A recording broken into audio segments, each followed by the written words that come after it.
It's Wild and Wacky Wednesday here on Main Street Sports Today, presented by the Tennessee Orthopedic Alliance of Columbia. That is Wade Neely. I'm Maurice Patton. We're here with you on this Wednesday afternoon. We'll be here with you for the next couple of hours discussing local, regional, and national sports topics and expecting it to be a great deal of fun doing so. Wade, what's happening? Looks like there's sun wherever you are. Yeah, man. For the next, hopefully not too much longer. For the next little bit, though, I'm in stripes. I'm a member of the Yankees, I guess. It's sunny here in Pulaski, but it's still cold. Unfortunately, I'm sad to report. Yeah, but at least sunny and cold is better than dreary and cold. I mean, at least there's that. You can look outside and you know, you can be a little deluded. Hey, it's nice out there. No, it's really not. It just looks nice, but that's okay. Yeah, that's it. We'll deal with that. And proud to report, I already went and survived the trip to Pulaski Walmart. We are stocked up. There was not much left, so buckle up, baby. If you're cutting it to the buzzer here in Pulaski, you might be thin on supplies coming up soon. So you got the milk and you got the TP, right? We got it. We got it covered, and we are good. Got the extra cat food, because depending on who you believe, this will linger into next week. So we'll roll with the punches for the next couple days. If the cats ain't happy, ain't nobody happy, That's right? That's Yeah. right. Great show coming up today. In the second hour, we will be joined by our NBA analyst, recent Belmont graduate, Landon SECREST. I know he is fired up about this evening and the game in the association this evening as his Thunder go north to take on the Cavaliers. And man, this is as high-powered a matchup as you have seen in the NBA in quite some time. Going to talk to Landon about that one a little bit, among other things in the NBA. In the next segment, we will be joined by Joe Sullivan of Main Street Media, talking a little local college basketball. The SEC slate not kind to either of our local entrants last night. Vanderbilt dropping a tough one. Tennessee dropping an even tougher one. We'll get to that in the rundown, but we will also discuss that with Joe when he visits with us here in the next segment. Also catching up on Lipscomb, Belmont, Tennessee State, and MTSU. We'll talk some Titans. Today is the anniversary of a momentous occasion in Titans history. And if you don't know, we will explain further on that, later in the show. And, you need something good to talk about when it comes to the Titans these days, because there ain't a whole lot. So Yeah, we'll you turn over enough rocks and you find a little sunshine every now and again. So that's what we got to look forward to. absolutely. So yeah, we'll be talking Titans. We'll be talking some NFL here later in the show. We'll be talking some Preds. Couple of baseball signings here over the last few days. Interesting signings. We'll talk a little bit more about that as well. And it is Wild and Wacky Wednesday. Wade and I will wrap things up in the final segment with some of the weirdest, wildest, and wackiest news from across the globe. So be sure and stick around for that as well. Hunker down, get somewhere warm, turn the heat up a little bit, and check us out here for the next couple of hours. It's going to be fun. Wade, what do you think? Should we go ahead and get things rolling? Let's rev it up, baby. Let's rev it up. Let's get to yesterday's results and today's schedule on the rundown. This is the rundown. Lock and load, boys and girls. The Wild and Wacky Wednesday edition of the Rundown is underway. Girls basketball scores from last night. Let's start us off with East Hickman, who was all over Battle Creek. 66-11 was your final there. Oakland taking care of Beach, 49-42. Blackman 66, Columbia 31. It was Brentwood turning back Page 67-57. Harpeth Hall with a 57-49 win over CPA. Summertown squeaking by Eagleville 51-43. It was Liberty Creek 54, East Robertson 39. Gallatin takes care of White House Heritage 52-33. Green Hills survives Stewart's Creek 35-32. Nashville Christian with the 54-27 win versus Harpeth. Cookeville taking care of Hendersonville 44-34. Franklin edging on by Independence 52-46. It was Jackson County 72, Pearl Cone 63. Lebanon was a winner versus Mount Juliet 58-44. Lauderdale County, that's out of Alabama, they slipped by Loretto 54-50. Nolansville turning back Centennial in big fashion 62-13. It was Pope John Paul II 54, St. Cecilia Academy 17. Good game up in Linville last night as Wayne County slips by Richland 46-42. It was Rockvale 71, Macon County 32. Rossview was a 47-37 winner versus Portland. Cheatham County 59, White House 31. And final women's score from last night, it was White County 65, Wilson Central 44. In boys basketball action on Tuesday night, it was East Hickman with a 58-35 win over Battle Creek. Beach defeated Oakland 61-47. Blackman knocked off Columbia Central 54-29. It was Brentwood 58, Page 56. Father Ryan with a 54-47 win over Brentwood Academy. Montgomery Bell Academy 47, Christ Presbyterian Academy 33. Eagleville with a 78-53 win over Summertown. Webb School of Bell Buckle with a 69-59 win over Franklin Road Academy. It was Gallatin 50, Gallatin 53. White House Heritage 50. There we go. Good Pasture with an 83-20 win over Mount Juliet Christian. Stewart's Creek 59, Green Hill 48. Hendersonville with a 47-45 win over Cookeville. Franklin downed Independence 64-48. Jackson County defeated Pearl Cone 57-40. Lebanon with a 55-44 win over Mount Juliet. It was Ensworth 64, Lipscomb Academy 48. Loretto downed Lauderdale County of Alabama 86-28. Nolansville with a nail-biter 64-62 over Centennial. Richland defeated Wayne County 53-41. Rockvale with a 65-38 win over Macon County. Rossview defeated Portland 67-62. And Santa Fe defeated Fairview 55-25. Alden Slaughter with 26 in that one goes up to number 17 on Tennessee's all-time scoring list with 3,093 points. Calm night at the office for Mr. Slaughter, but a good win for both he and the Wildcats there. A couple other scores from last night in women's college basketball. Let's tell you about Dillard, who defeated Fisk 63-56. Florida taking care of Tennessee in men's action last night, 73-43. Mississippi State dispatching Vanderbilt 76-64. Dillard winning also on the men's side in that NAIA showdown, 87-78 versus Fisk. In NHL action last night, it was the Jets 5 and the Preds 2. That caps our scoreboard from last night. Getting into tonight's schedule. Doubleheader action at 6 o'clock. Stratford goes to Antioch. Also at 6, University School of Nashville is at Hume Fogg. This says girls only. Not quite sure why it would be, but Rossview is at Clarksville Northwest at 6. Clarksville Northeast is at Riverdale at 6. And Maplewood is at Whites Creek at 6. Don't be surprised if those are doubleheaders as well. Women's basketball action, 6 o'clock. You can see it on ESPN+. Austin Peay goes down to Florence, taking on the Lady Lions of North Alabama at 6:30 on ESPN+. Lipscomb plays at Central Arkansas. In men's basketball action tonight, also on ESPN+, also at 6:30, Southern Illinois comes to the Curve Event Center, taking on Belmont in Missouri Valley Conference action. Again, 6:30 tip, ESPN+, SIU at Belmont. Ladies and gentlemen, that is your rundown.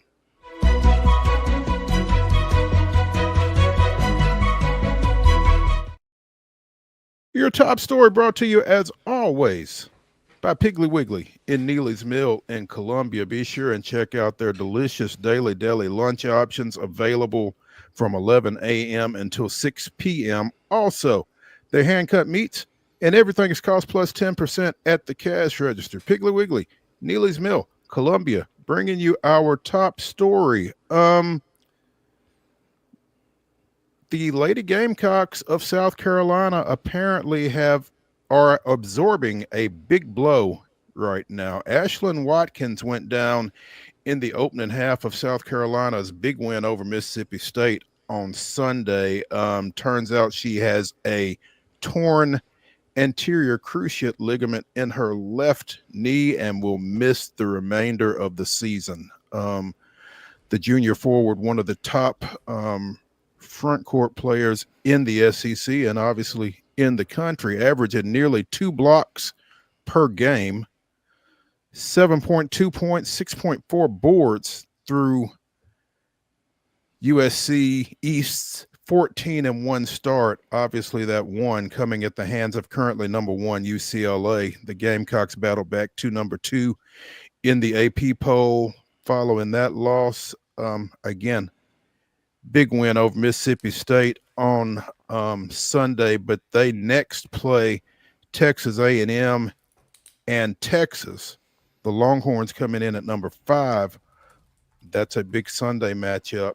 And, you know, as good as South Carolina has been for as long as they have been, the margin of error has gotten a little slimmer with the addition of Texas and Oklahoma in this conference. So they're going to be challenged, and losing Ashlyn Watkins does not help a whole lot.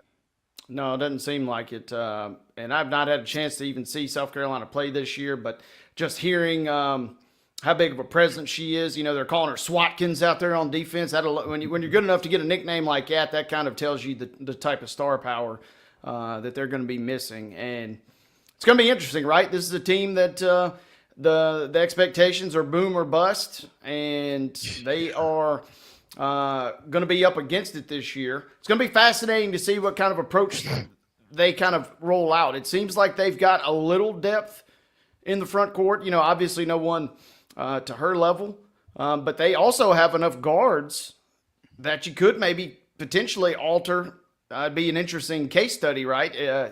Kind of just alter your trajectory there and roll out a lineup where you got maybe 4 guards out there and kind of relying on that. So that's why Dawn Staley's one of the best in the biz, and it's going to be a tough blow. We'll find out a lot about the resolve of South Carolina. They're a gritty team, and this is a gritty program with a great storied history. But man, that's a tough blow to absorb, like you said. You know, you really put it well. It's a testament to where this program has come to. I think that it is kind of boom or bust for South Carolina. It's either, you know, cutting down nets after the final game of the year, or it's a little bit of a disappointment. And, you know, uneasy lies the head that wears a crown and all that other good stuff. But this is what, like you said, Dawn Staley and that program have built and ascended to, and trying to get back to that point. Again, not going to be as easy this time around.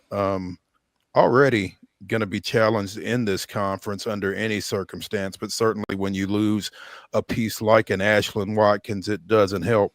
South Carolina number 2 in this week's poll, behind unbeaten UCLA, but you've got Texas and LSU at 5 and 6, Oklahoma at 10, Kentucky at 15, Tennessee at 16, Alabama at 18. You know, we talk about the Southeastern Conference on the men's side in basketball, but this women's SEC is no joke either. So South Carolina certainly got their work cut out for them as they figure out life without, you know, one of the top shot blockers, not just in the conference, but in the country.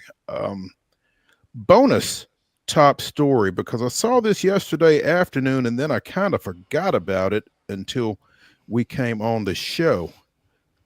Little high school football news.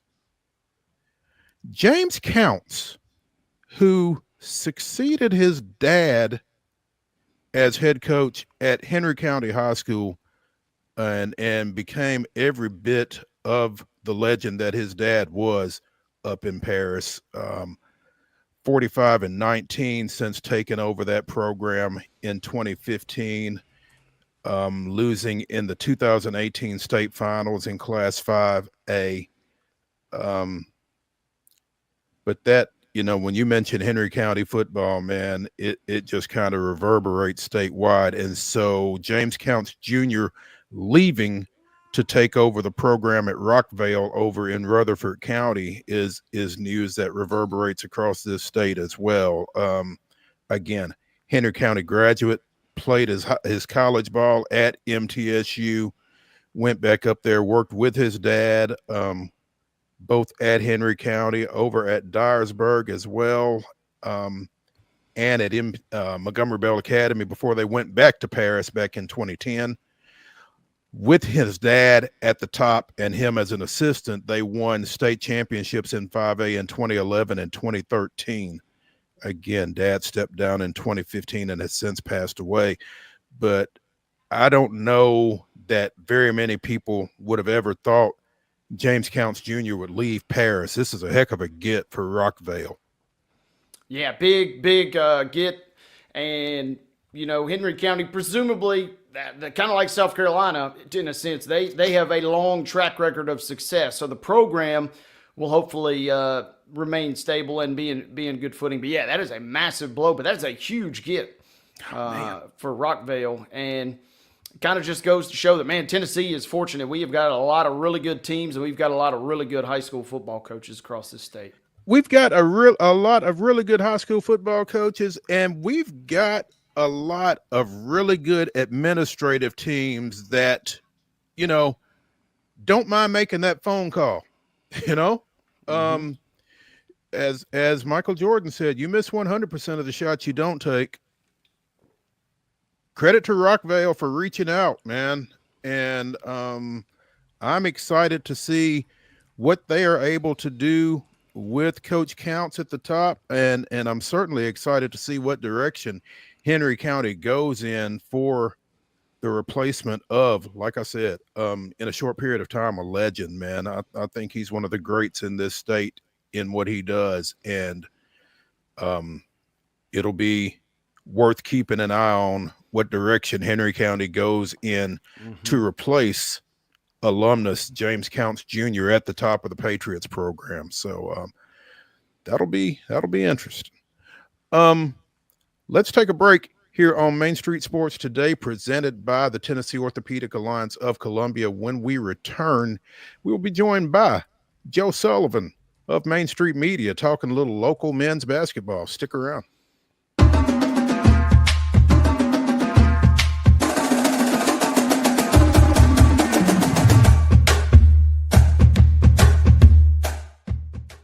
Whether you're an athlete or a weekend warrior, when it comes to your performance, don't settle for anything less than excellence. We're proud to announce that Mid-Tennessee Bone and Joint Clinic is now Tennessee Orthopedic Alliance of Columbia, where we are redefining sports medicine and orthopedics. Tennessee Orthopedic Alliance's team of expert sports medicine physicians understands the unique demands of your body. TOA Columbia specializes in personalized orthopedic care, offering state-of-the-art treatments for everything from sports injuries to joint replacements. Learn more at toacolumbia.com. Step into the Lionel retail store at Opry Mills, Nashville, and you'll be captivated by all the magic of the 123-year history of Lionel trains. Whether you're already a train enthusiast or just getting started, Lionel will energize your love for trains. NASCAR fan? Come check out your local Lionel station to learn all there is to know about model trains and die-cast NASCAR collectibles. Visit nashville.lionel.com or call 615-455-9399. Custom Stone Handler supplies over 600 distributors and suppliers with quality stone products. Along with River Stone, we produce and distribute over 100 building, landscape, and other bulk products. Our goal is to provide quality products, service, and partnerships to ensure our customers' success. We firmly believe that the measure of any person or company is how they treat other people and customers. Give them a call at 931-490-4990 or visit CustomStonehandlers.com.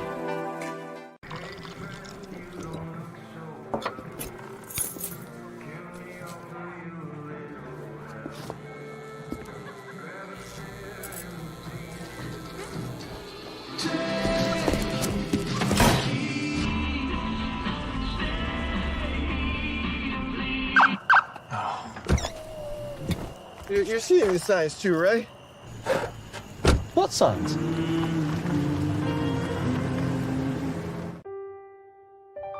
This holiday season, the largest lantern festival in the country returns to Nashville Zoo. Experience more than 1,000 all-new, handcrafted lanterns, towering creatures, magical worlds, and a North Pole village. At the center of it all, the Smashville Ice Rink. Welcome back to Zoolumination at Nashville Zoo. Bigger, brighter, and better than ever.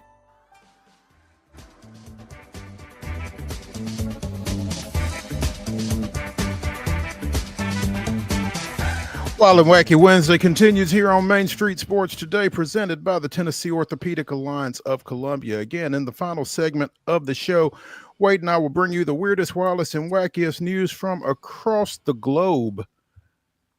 Speaking of globes, we're joined now by former Boston Globe sports editor Joe Sullivan, now with Main Street Media, as we talk a little local basketball. Joe, good afternoon. So it's obnoxious that I never let go of the Globe thing, huh? hey, I get it. I understand. And I don't know how easy or how hard it is to change a Twitter handle either. So, oh my God, I don't even want to start even think about that. Oh, yeah. So my skin just shuddered. Yeah, so just leave it alone. Globe Sullivan is just fine. We know who we're dealing with, and we know where you're at. And it's a snow globe this week. Shh. It's gonna be, I'm afraid. So yeah.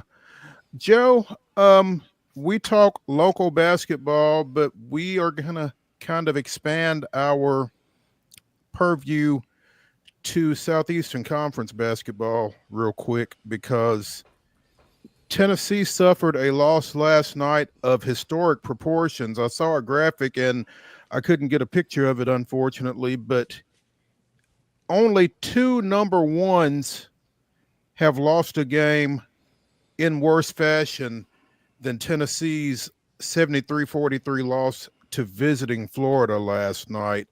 One of them was Houston against UCLA, a 32-point loss for the Cougars, I think. And I think the other was St. John's back in 51, maybe. I don't know, but you got it right. You got it right. I guess that was UCLA and Houston. Was that in 68? Was that Elvin Hayes? Yeah, 68. So what it is, it's in the national semifinals, I think. And it was the rematch of the regular season game that they had in the Astrodome earlier. And Houston won that one, right? Houston won. So Houston was undefeated until they lost by 32 in the national semifinals to Kareem Abdul-Jabbar and UCLA. And when they played the regular season game in the Astrodome, it really was a sensation, the game of the century type of thing, where they played the game and they put the court in the Astrodome. If anyone's seen films of it, and like everyone sat in the baseball seats, no one was near the court. It was really weird, and the court was elevated. And Kareem then was called Lou Alcindor, had an eye injury. He was not 100%, and he played the game anyway, and not very well. And Elvin Hayes went berserk. Elvin Hayes is one of the great scorers of all time. If people don't remember him, I believe a basketball Hall of Famer. I'm almost positive he is. I'm sure.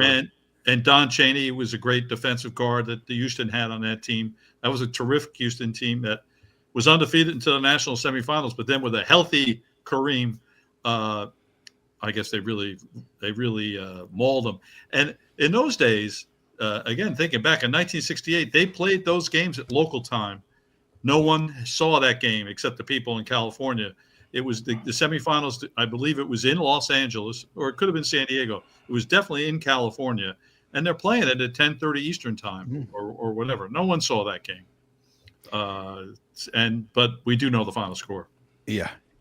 So that's what we're talking about. That's the length of, what happened to UT last night. Fortunately, I was covering wrestling last night and didn't get to see the game, but doesn't sound like I missed a whole lot from a Tennessee standpoint.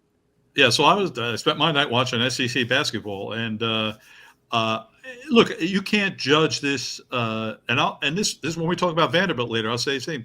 I'll say the same thing. you cannot judge this on one game of any kind of trend. This is just an aberration. They made 4 shots in the first half. And Florida is a terrific team. Florida is a national championship contender playing on its home court. The idea that they lost is probably what should have happened. They lost so poorly. They lost so badly because they played so poorly and they shot the ball so poorly. And Florida played very good defense, but it's just you just throw it away and don't worry about it. Tennessee will be back. Now I do know they have a tough schedule coming up ahead of them. It's not going to get easy. Of course, it never will in the SEC, will it? So there's going to be losses. A good conversation, you guys, would be like, how many losses will the regular season champion of the SEC have? We've had prediction. Yeah, we've had Blake Lovell from Southeastern 16 on, and we're thinking 13-5 could be your conference champion. So, So there will be more losses for Tennessee, and Vols fans should get ready for it. Maybe Saturday they got to go right to Texas, which will be tough. Yeah, Texas played Auburn. They were down big and then rallied last night. Couldn't quite get it done. I think Auburn fans are, I don't know. They're used to winning by 30 every game. But it's not going to be. There will be losses for Auburn on the horizon, also, as we know. There's like you said, there's going to be losses for everybody. We've talked about that, and I guess Tennessee might be the first exhibit along those lines. If it's not Florida going to Rupp and dropping a tough one on Saturday. I mean, what a great game that was too. They played it at 11 in the morning up there, 10 o'clock our time, and it was a toss-up. Do you watch Premier League ship soccer or Kentucky, Florida on Saturday morning? And it's not a toss-up. I watch Kentucky, Florida. Well, we should probably ask Wade which he watched, though. Well, Everton is at the bottom of the table, so yeah, I'm tuning into basketball these days. Okay. Got you. You call it a table? Do you also call it the pitch rather than a field? Yeah. What else you got? The touch line. Well, I mean, as sports editor of the Boston Globe, I used to ban, when people were writing about soccer, I used to brand what I called outlawed British jargon. British BS. Teams don't train; they practice. It's not a manager; it's a coach. They're cleats. They're not boots. They're you probably called it a goal. You probably called it a goalie too, Joe. Yes, I mean, goalkeeper. Come on, please. It's standings. It's not table. So you're killing me, Smalls. I don't mind if you want to do it and it makes you happy, but I'll say if you were writing about soccer for the Boston Globe when I was in charge, it was outlawed, and it was mentioned at my going away party too. Wade is pretty immersed, man. I don't know too many people more into it. Have at a team. that level there, a team? Who's your Everton is my team because they used to have a lot of USA guys years and years ago, and that was also coincidentally the last time they were pretty relevant. So they're 16th out of 20 right now, so not looking good in the standings, if you will. Yeah, that's a long suffering. I respect that. People will say, who's your team? Liverpool. Oh, okay. It's that's the hated rival. Everton always plays them tough, but Everton's not great. So I haven't been watching much soccer this year. People who are front runners would say Liverpool because they're 8 points clear in the table. Well done. So this is not the time for this, but sometimes when we get together, I got to tell you guys, I went to London in September, and I went to a Millwall game. Oh, baby! Yeah, so this is the championship level, and Millwall, with a reputation as having horrible fans, I couldn't resist. I went to a Millwall game. Boy, did I have a great time! It's a tale for another time for that. Going to see Millwall play. I'm going to leave y'all to that conversation. But as you mentioned, again, Florida 73, Tennessee 43. Come out of that ball game. You go into number 14, Mississippi State at Vanderbilt last night. And, against the number 14 team in the country, it sounds like, again, I didn't get to see it because I was elsewhere doing other stuff. Vanderbilt held their own against a pretty good Mississippi State team. Well, they got beat up pretty badly. They were down 20 early in the second half. Okay. And then it was a 12-point final, though, right? They scratched their way back a little bit. They got the fans excited. So two things and it was a good crowd there last night, over 8,000, and they were loud, which is great to see. So two things to keep in mind. Just like we said with Tennessee, we're not going to judge Vanderbilt on this one loss. For the number one reason is Mississippi State is terrific. I had seen them play early in the year, and then watching them again, I forgot how good I think they are. They have weapons, and they're big. They're not towering, I would say, but they're just big and strong across the line. The guards, the forwards, the center. They really are an interesting, well-coached team. And I guess I'm not surprised Mississippi State won, but I thought Vanderbilt wouldn't fall behind by 20 at any point.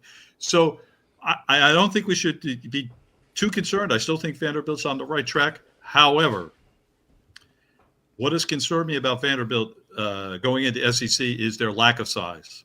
And whether that's going to hurt them playing in the SEC. We've discussed this. And last night, they really did get beat up physically by Mississippi State. They really couldn't compete. Mississippi State defensively, very physical, keeping Vanderbilt on the perimeter. Not many points in the paint for Vanderbilt last night. So I say don't judge it by one game, but there's like we can put a yellow light, an amber light on it. Like this concerns me, and we'll see what happens in the next game. Because the game before, when they won at LSU, which, by the way, when we did our list of Vandy's like toss-ups, wins, W's, and that was a toss-up on the road. So they won a toss road game last Saturday. And this Mississippi State we classified as a toss-up at home. So let's wait and see on Vanderbilt. It's a little bit concerning, but I still have faith. And plus, Jason Edwards was injured. He hurt he has a lower body injury. Again, I guess he's a hockey player. He only played like 7 minutes, and he broke his streak of 41 straight games in double figures because he didn't score in double figures last night. And after the game, Mark Byington said I shouldn't have played him. He begged me to play, and I played him, and he just didn't have it. So Vanderbilt without Edwards is certainly not the same team. They need him back playing at the best, at the highest level. So a couple of reasons to be wary, but also let's have faith. I like that. And it seems like between the two, we would be a little more concerned about Vanderbilt's well-being coming out of last night than Tennessee's, it sounds like. Absolutely. Yeah, absolutely. With that being said, what else caught your eye across SEC land last night, Joe? Well, I think we covered the major ones. I'm trying to think Kentucky's game. I'm trying to they lost to Georgia. That's the other one we want to think about. I had to get that thought back. So Georgia, there's a team that maybe we thought Vanderbilt might be able to take advantage of, perhaps. Looked terrific in beating Kentucky. I was just checking in on the score of that game. I didn't see it, but the game was in Athens. But that's after I did see that Mike White, the coach at Georgia, called it a landmark victory for his program at Georgia. So it's going to be like this every night in the SEC when they play. These types of results are going to come back. They really are, and it sounds like they're really going to tilt toward the home team. Auburn, the only road team to win Auburn and Mississippi State won on the road last night. Yeah, and so that makes sense, right? Yeah, buckle up. It's going to be a wild ride, and we've talked about it. We're going to continue to talk about it. Joe Sullivan of Main Street Media joining us here on Main Street Sports Today, presented by the Tennessee Orthopedic Alliance of Columbia. A little closer to home, Joe, what did you see here over the last week out of our local Division I programs? So it's time for me to plug back into Lipscomb. I'm going to go see them Thursday night before we get buried by the snow. And that I saw a graphic by one of the it wasn't Ken Palm. It was something lesser than Ken Palm. That Lipscomb is one of like 8 teams in the country that, according to this metric, will be favored in every game the rest of the year. Wow. No pressure. So this is the time when Lipscomb, they had that rough patch there.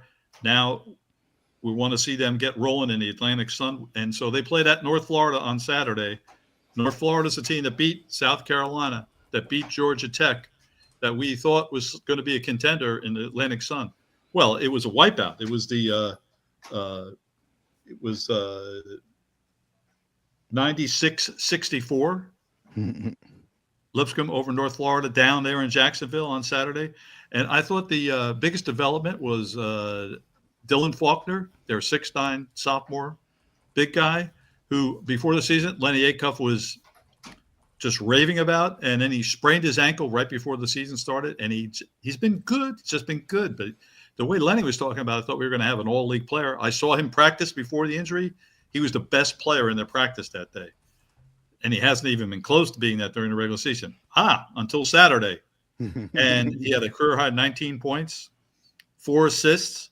Him and Agnatovich working together high-low can be very lethal, especially in the Atlantic Sun. And he nearly had a season highlight dunk. Faulkner, who is a high jump champion in the state of Georgia in high school, also a pole vault champion. This guy can get up, and he's 6'9" to begin with. Streaking down the court on a fast break, he took off a little early, but he decided, I'm going to dunk this. And he missed it. So it was like, clank back and went out to half court. But if that one had gone in. So, I mean, how many Lipscomb players over the years, Mo, I'll ask you, you're the veteran here, would take off from like the foul line to try to dunk it? I think it's an athletic level we don't usually see it at Lipscomb. You don't typically see it at Lipscomb. I'm not sure that you've seen it in the NCAA era. There are a couple of guys back in the NAIA level that kind of come to mind, but yeah, that's got to be fun. That's got to have them excited over at Allen Arena going forward. So keeping an eye on Thursday. They're home on Thursday, 7:00 against Queens, who's 2-0 in the league. So I still expect them to win, and my intention is to write about for Main Street Nashville about Dylan. We're going to write about Faulkner if as long as he doesn't like foul out in the first 5 minutes, I'd say. There you go. Belmont with a big one tonight. Well, Southern Illinois, I think they should win this game. Southern Illinois is 0-4 in the MVC. Okay. But in talking with Casey, they played UIC on Saturday, and it was a good win for them. And UIC is a bit of a surprise. The first-year coach who used the transfer portal wisely. UIC won at Missouri State last night. This is a pretty good team for the Valley, and it was a nice win at home. Casey Alexander, their coach, not perfectly satisfied. Never is. But they got to get this one. But I think what's going to happen in Missouri Valley is these going to be a lot of close games. These teams are evenly matched at the top. Drake now has 2 losses, where we were wondering if they were wondering why they weren't nationally ranked when they were undefeated. But they have 2 losses within the league now, including one to UIC, who Belmont beat. So I think it's going to be a lot of close games at the upper level of the Missouri Valley. And so Belmont's going to, as you said, on the road, they've got to prove they can win on the road. They really did not do well in Iowa, losing to Drake in Northern Iowa. And they have to go to Indiana State Saturday. And Indiana State, with a new coach, it's Matthew Graves. He was the assistant for Josh Sturts, who went to St. Louis. They're good. They're playing the same way Indiana State played last year, very free-flowing, a lot of threes. And they're a pretty good unit. I was surprised how good they were. But yeah, to that point, Belmont should hopefully get the dub tonight, favored by 10 at home. So it'll be a nice chance to kind of get a little extra juice, a little mojo rolling into that one. That should be a fun one this weekend you're describing. Speaking of Belmont, they announced earlier today, I believe it was, that Ian Clark's number 21 jersey will be retired. The ceremony will take place at halftime of their February 19th Valley matchup with Northern Iowa. Clark will be the first NCAA era honoree with a jersey retirement, the first in 35 years. Previously, Robert Barnes' number 15 and Joe Bailing's number 54 were retired. Obviously, both of those from the NAIA era of Belmont basketball. Clark was a 4-time all-conference performer, is the all-time NCAA leader in points scored and three-pointers, and was a candidate for the Naismith and Lou Henson National Player of the Year awards as a senior. So great honor for one of Belmont's greats, Ian Clark. Again, that'll take place February 19th against Northern Iowa, where they will raise his number 21 to the rafters of the Curve Event Center. So a great honor and deserving, one of the great players in their history. He certainly deserves to be honored. But I got to tell you, I am against just retiring numbers. Hey, wait, let's talk about soccer. Could anyone retire the number 10 in soccer? Seems unlikely. Yeah, so it is, and a lot of players have worn it that could warrant that. It's usually reserved for the best player on a yearly basis. Isn't that cooler than retiring numbers? I'm against retiring numbers. There's other ways. You have a Hall of Fame, or in football you have the rings of honor around the stadium. I'd much prefer that and perpetuate numbers. And I like the idea of my point guard's always wearing number 10. And this is the guy, like a kid, someone comes in as a freshman, I'm giving you jersey 10 because you got the ball for the next 4 years. That's the type of thing I like. Okay. Michigan football does that with the one jersey. Usually best wide receiver gets that honor. Hey, speaking of, Joe, by the way, we talked about teams and, losses in conference play. I just want to point out Michigan's going to probably go undefeated in Big Ten play. Throttled UCLA on the road last night. I know you were up late watching that one. I did not stay up late and watch that one. They got Cronin is ripping his own team after the game, saying that they're soft. It's the beginning of the end, probably, for Mick Cronin at UCLA. Man, he's been going down this road for a minute, and I'm not sure how much longer they and he are going to be together. He's so crotchety, boy. It's just what a miserable guy. Yeah, it is. And look, Michigan looks great. They won the traditional Big Ten road swing. They won at USC the other night, and then they won at UCLA last night. It was 2 good wins for the Maize and Blue. The Golden, the big Russian, and he just had, what do you have, 36, I think? Yeah, last night. He must have played very well. And I was reading the Field of 68 newsletter this morning, and if you're a basketball fan out there, and that is worth the $25 a year to get the daily newsletter from the Field of 68. It's called. This really keeps you up to date on college basketball. And I mentioned that and give them the plug because in there they said Michigan's going to win the Big Ten today. And I kind of had to stop and think about it when they said it. I said, really? And then you stop and think about it, and they really are playing the best right now. It's true. It's been wild, Dave. It's been a fun 1 year quick turnaround from May and company. Dusty May, boy, looks like a great hire, doesn't he? Yeah. Wade, you talk about that vaunted Big Ten road swing to USC and to UCLA. At 7:30 tonight in Big Ten play, Southern Cal's women travel to Maryland. Classic matchup. That's the number 4 and the number 8 teams in the country. The Trojan women at number 4, the Terrapins at number 8, and undefeated at 14-0. So yeah, big Big Ten matchup there when Southern Cal goes to Maryland. Jesus.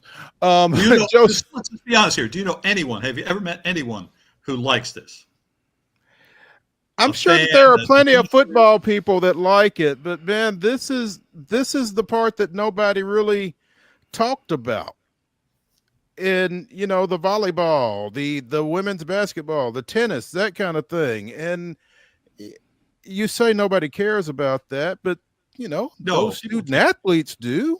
Come on. So you know what the weirdest thing I saw recently was, UMass is leaving the Atlantic 10, which is they're going to the MAC.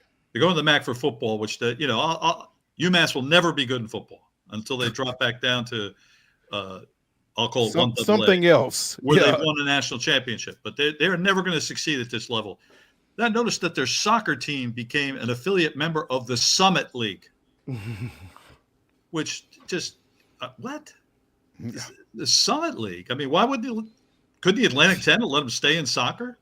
And you know what? If we separated football from everything else, which is what we should do, we just make it a separate deal, separate conferences, just have the super conferences for football and go back to everything else the way it was for other sports.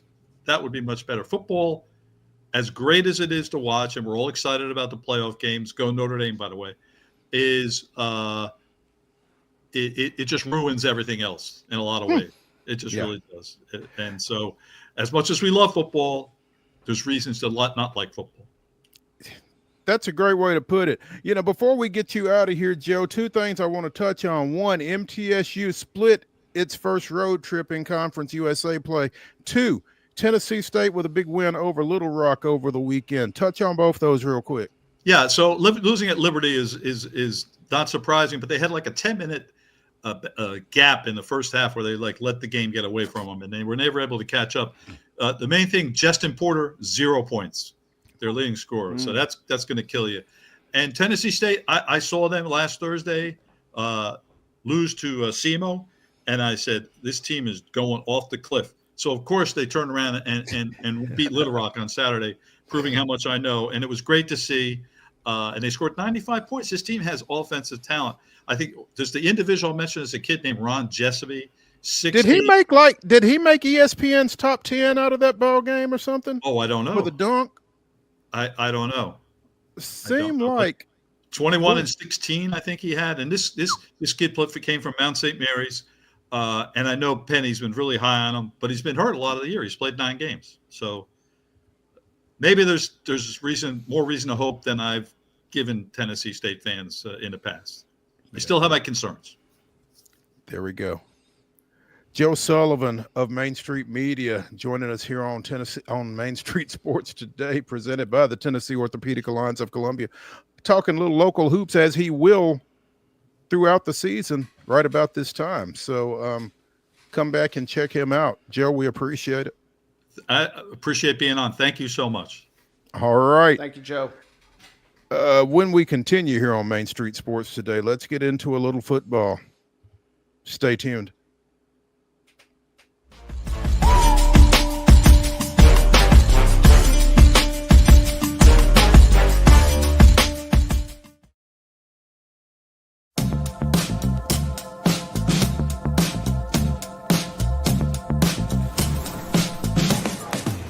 Do you want to be a bad man? Yes, you do. Do you want to taste sweet salvation underneath the summer moon? Do you need another hand now? Yes, you do.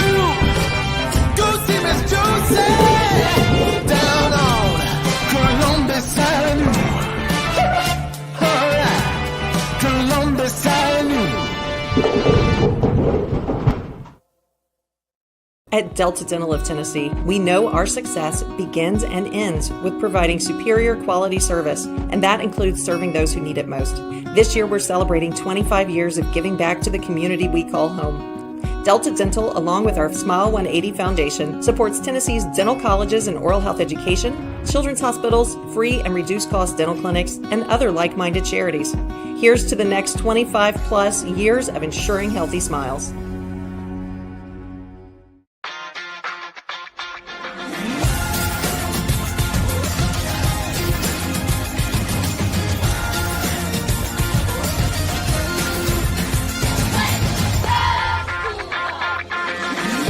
Whether you're an athlete or a weekend warrior, when it comes to your performance, don't settle for anything less than excellence. We're proud to announce that Mid-Tennessee Bone and Joint Clinic is now Tennessee Orthopedic Alliance of Columbia, where we are redefining sports medicine and orthopedics. Tennessee Orthopedic Alliance's team of expert sports medicine physicians understands the unique demands of your body.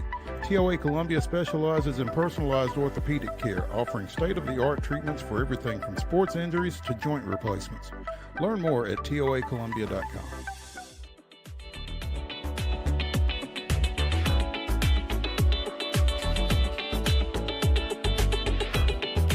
Wild and Wacky Wednesday continues here on Main Street Sports Today, presented by the Tennessee Orthopedic Alliance of Columbia. That's Wade Neely. I'm Maurice Patton. In the final segment of the show, we will bring you the weirdest, wildest, and wackiest news from across the globe. 25 years ago today, there was some pretty wild, wacky, and weird stuff going on at, I guess, Adelphia Coliseum at that time. It was a wild card playoff matchup between the Buffalo Bills and the Tennessee Titans, and Buffalo led 16-15 with 16 seconds left after kicking a field goal. 16 seconds left. Home team down by a point. Mark, you're up.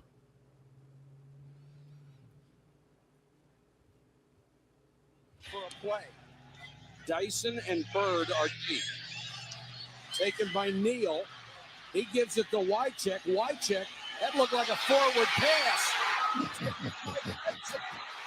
Dyson down the sideline. Dyson's going to go all the way. And there is no flag.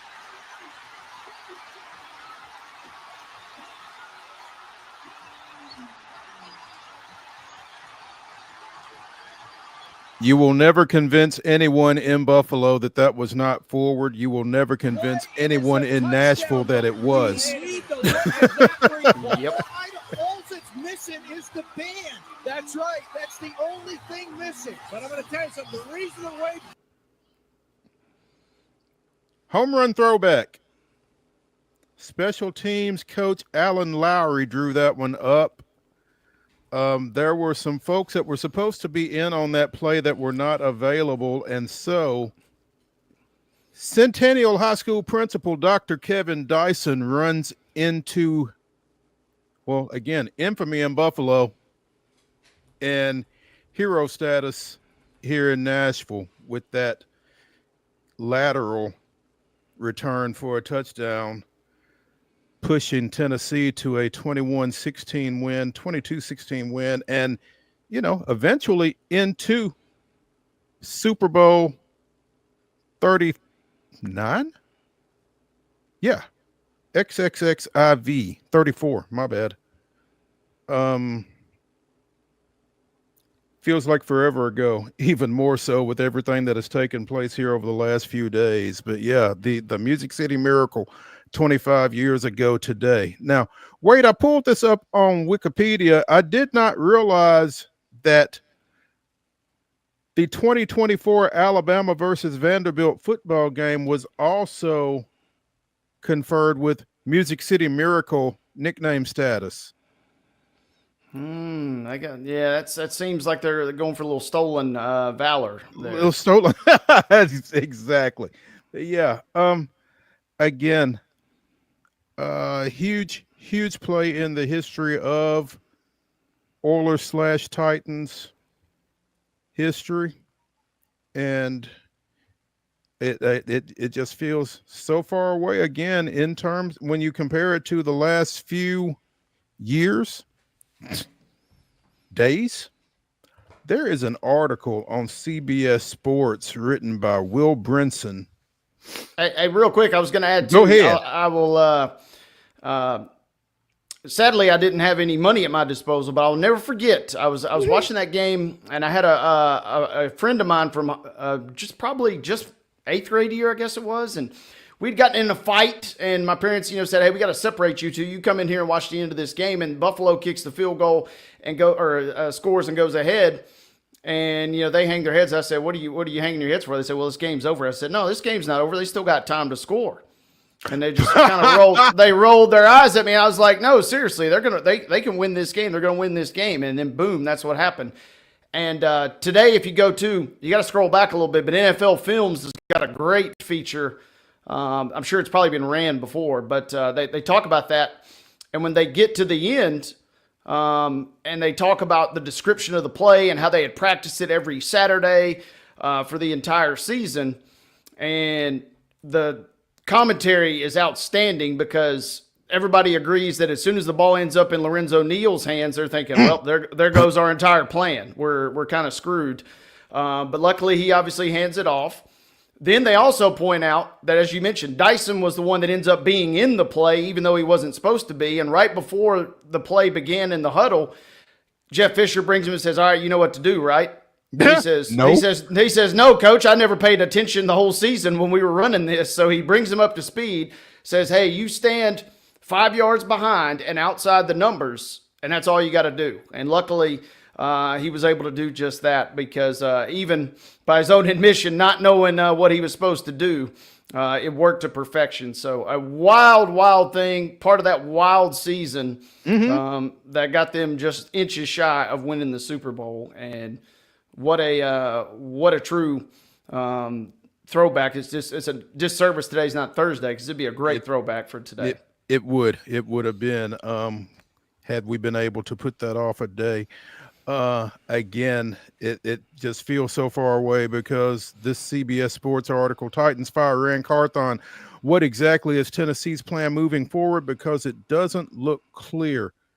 Pretty solid synopsis of everything that has gone on around the firing of Ran Carthon and the further installment of power behind Chad Brinker, and the fact that Brian Callahan is clearly on the clock at this point. But this is crazy to look at the way all of this has gone down and where this team is at this point. Dumpster fire, joke, laughing stock, that kind of thing. Those are all phrases that are being used in connection with the Titans right now, and that's never where you want to be. So I don't know how they cast all that off. It's going to be fun to watch the next few weeks. It will be, and this is obviously very frustrating. I think almost, man, there are a few folks that are probably okay with the way things went down, but man, they feel like they're few and far between. But I forgot what franchise it was. Oh, it's Houston. I was listening to a podcast earlier this week, and they were talking about Houston, and Houston has had its own series in the last 4 or 5 years, even, of unusual decisions and front office turmoil and coaching turnover. And they maybe still have some of that, but guess what? They're winning games. And so I think the fact of the matter lies, if somehow we find ourselves on this date next year, what's today, the 8th, if we find ourselves January 8th, 2026, and the Titans have won the division or sent a couple guys to the Pro Bowl and we're competitive, I think quickly everybody's going to be okay and kind of forget stuff, because it's so frustrating. But also, man, to the casual fans and to the layperson, winning cures a lot. It's just frustrating because you're seeing change, but you're not seeing any really different results right now. No doubt. Meanwhile, the Raiders, another one-and-done situation. Antonio Pierce, dismissed yesterday as their head coach, had served as interim to close out the 23 season, was installed as the permanent guy for the 24 season, and is now out. So 6 vacancies across the NFL in the head coaching ranks at this point. So we'll talk more about that in the coming days as well. Let's go ahead and take a break here on Main Street Sports Today, presented by the Tennessee Orthopedic Alliance of Columbia. When we return, we'll jump into the grab bag. Let's see what we can pull out. Stay tuned.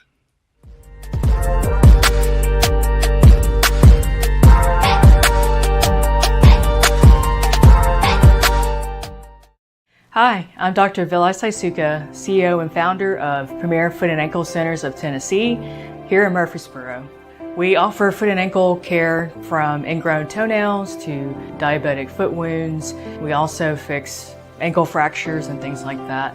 Call us today to schedule an appointment. We look forward to seeing you. Because here at Premier Foot and Ankle, we believe that the journey begins with happy feet. Whether you're an athlete or a weekend warrior, when it comes to your performance, don't settle for anything less than excellence. We're proud to announce that Mid-Tennessee Bone and Joint Clinic is now Tennessee Orthopedic Alliance of Columbia, where we are redefining sports medicine and orthopedics. Tennessee Orthopedic Alliance's team of expert sports medicine physicians understands the unique demands of your body. TOA Columbia specializes in personalized orthopedic care, offering state-of-the-art treatments for everything from sports injuries to joint replacements.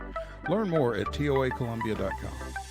Jones & Lang Sporting Goods here in Columbia has been outfitting teams, officials, and anybody else from T-ball to college for 50-plus years. Be sure and check them out at 931-388-8060 or online at jonesandlang.com. Jones & Lang Sporting Goods, the look of a winner. Zion Christian Academy, zioneagles.org or 931-388-5731. You can schedule your appointment. Go tour their campus. It is beautiful over there, and you're definitely going to want to see it. Again, it's zioneagles.org. Give them a call, 931-388-5731, and schedule your tour today.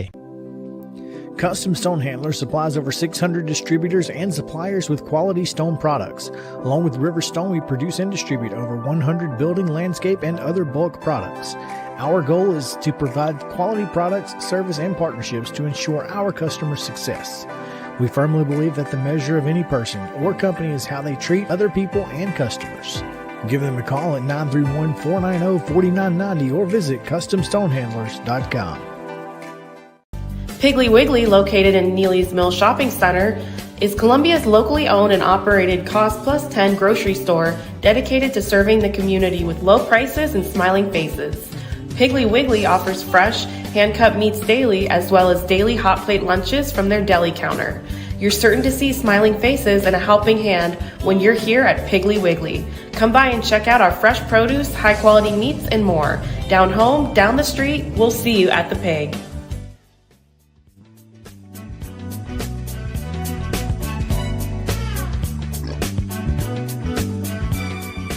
Hour number 2 of Wild and Wacky Wednesday here on Main Street Sports Today, presented by the Tennessee Orthopedic Alliance of Columbia. Excuse me. That's Wade Neely. I'm Maurice Patton, the hacking Maurice Patton. Preds with a chance to extend their win streak to 3 games last night came up a little bit short, giving up 3 goals in the opening period of an eventual 5-2 loss at Winnipeg to close out their 6-game road trip. Yossi with a goal, Forsberg with a goal, Marchessault with an assist, Yossi also with an assist, but again, fell behind 3-0 after 1 period and never got it very close from there. As the ups and downs, mostly downs, continue for the Preds. Yeah, tough loss. Going and beating Winnipeg is obviously going to be a tall task, but, try and hopefully string together some results. You do get 5 in a row at home, and you got some winnable games coming up. You got Washington, Chicago, and San Jose all in that mix. You got Vegas and Minnesota in there as well. So a chance to get it done. I did see this stat last night. You got to be a real sicko to put some action down on this, but I did find this. You can bet on who will have the fewest wins or the fewest points in the NHL, and I'm proud to report the Preds are like 7th on that list. Chicago is right there, as you might expect. San Jose in the mix too, but the Preds are kind of further down. So at least the bookmakers have maybe not a lot of faith in the Preds, but they at least got a little more than some of those other franchises. So 7th on the list. So yeah, that's. I would have expected them to be a little bit further down. So yeah, let me see if I can find it again. I found it last night somehow, and it piqued my interest. Just Vegas still believes a little bit in these guys, not a lot, but more than some. We'll see if we can dig that up again here in a minute. Okay. Couple of veteran major league pitchers signed 1-year deals here over the last few days.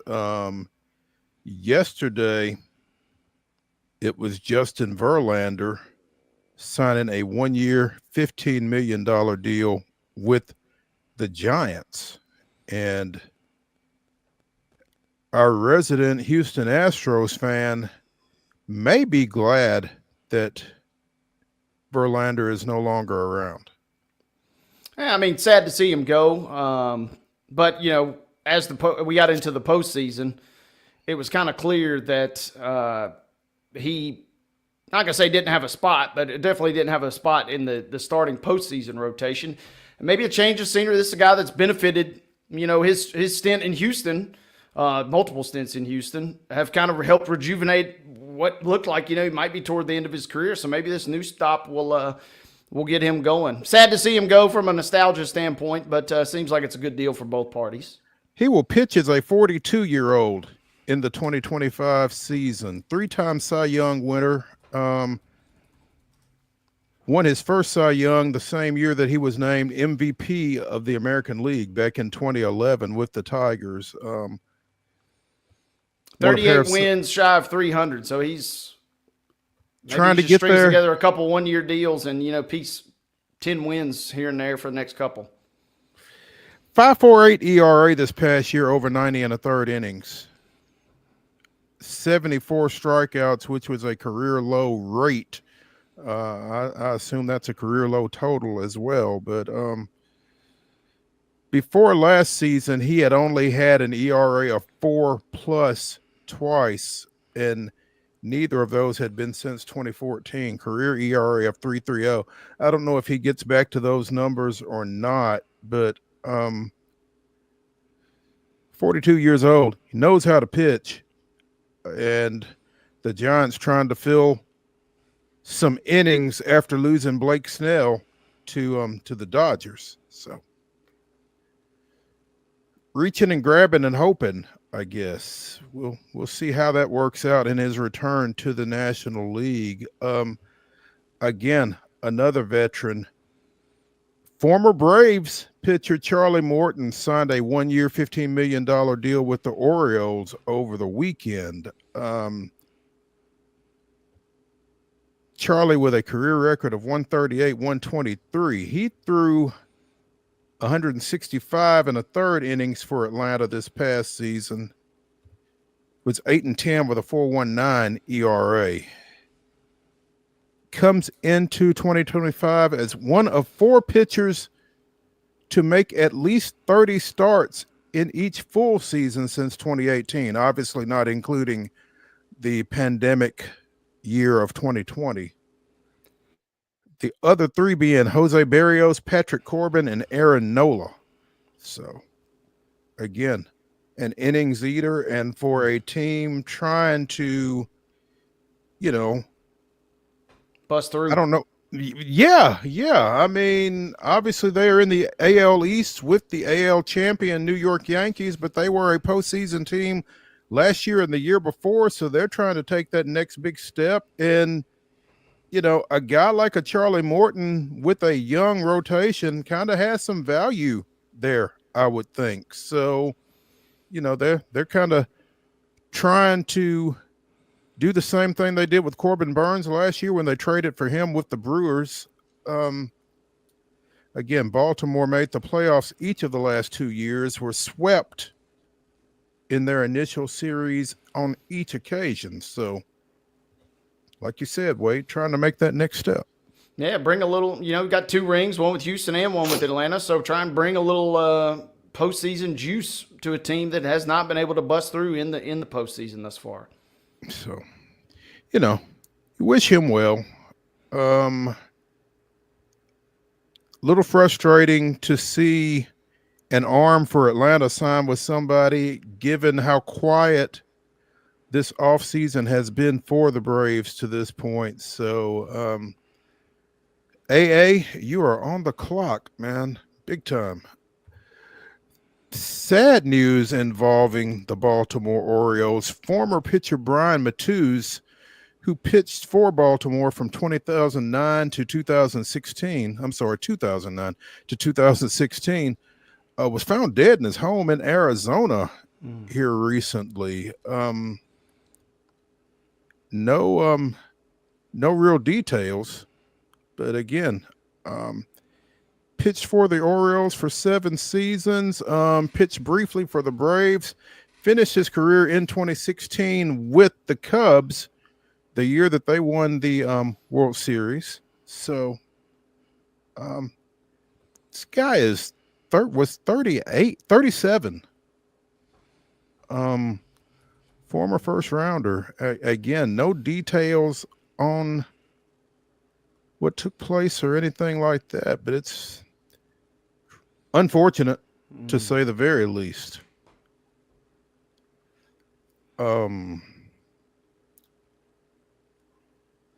Phoenix police responded to a dead body call at a home, and The incident is being handled as a death investigation.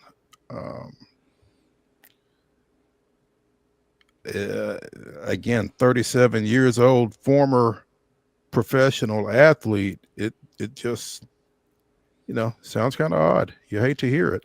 Yeah. Dude struck out David Ortiz 13 times in 30 plate appearances,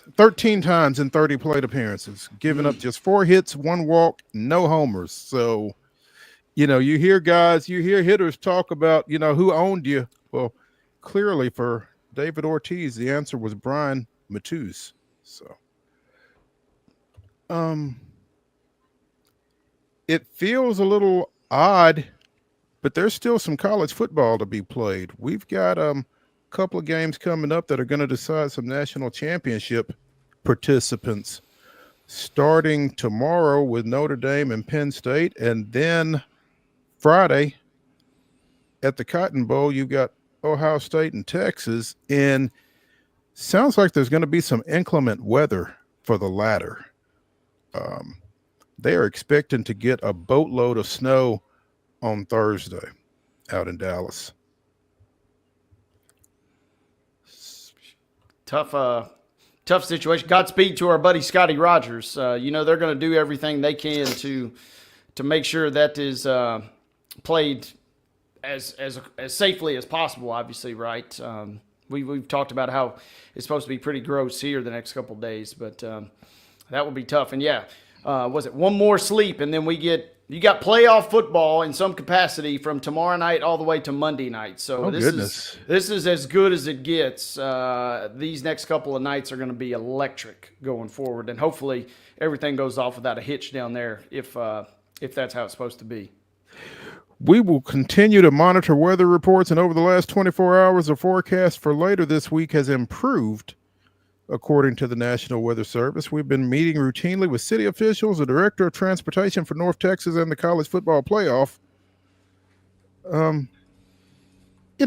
It's at AT&T Stadium, obviously, which is a dome, but I guess getting to the Cotton Bowl is perhaps a concern for all those putting this thing on. But again, winter weather in the forecast before Texas and Ohio State get it going at 6:30 Friday out at AT&T. So Ohio State is saying, hey, we'll play this outdoors if you want. We're right at home in that.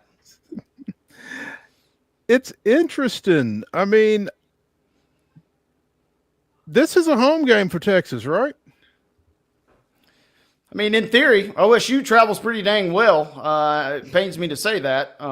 But that Rose Bowl was looking awfully red, and it wasn't just because of the roses in the crowd. That's going to be an interesting matchup. Ohio State coming off of a couple of maulings, obviously first of Tennessee and then of Oregon. It feels like the momentum is with the Buckeyes going into this one. And you really feel like, and I'm sure we'll be picking these. I guess we'll have a wonder slate tomorrow, right? A mini slate. There we go. Again, you got you've got Notre Dame and Penn State tomorrow, and you feel like you're headed toward an Ohio State Notre Dame matchup in the national championship, I think.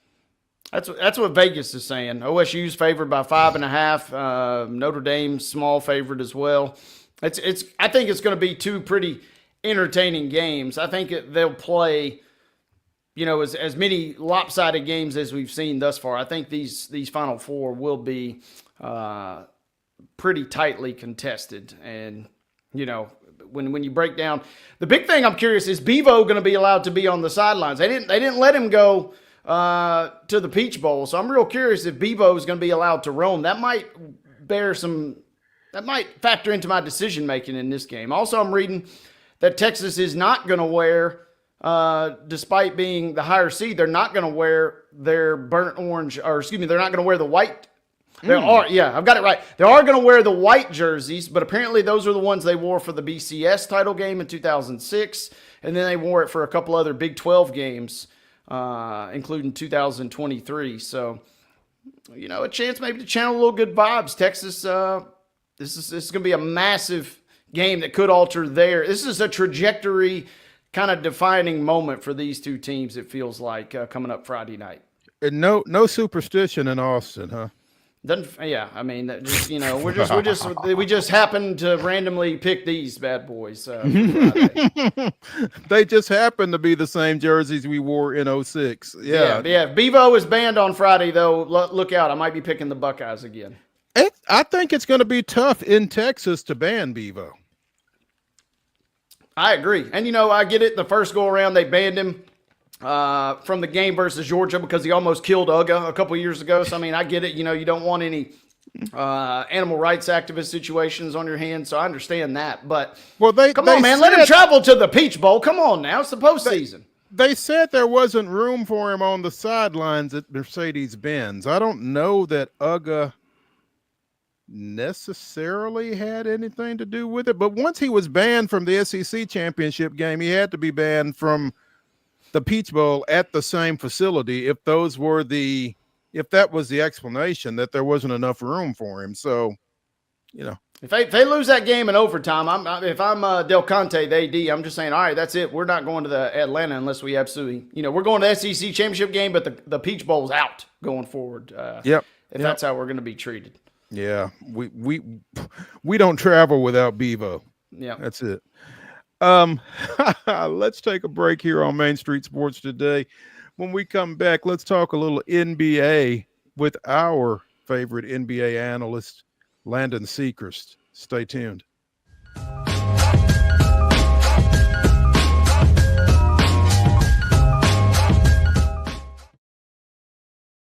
Hi, I'm Riley, a certified physician associate here at Premier Foot and Ankle Centers of Tennessee. We have a couple locations, Murfreesboro, McMinnville, as well as Franklin. We treat people of all ages. We're excited to get you back on your feet and hope we can help you today. Call us today to schedule an appointment. We look forward to seeing you. Because here at Premier Foot and Ankle, we believe that the journey begins with happy feet.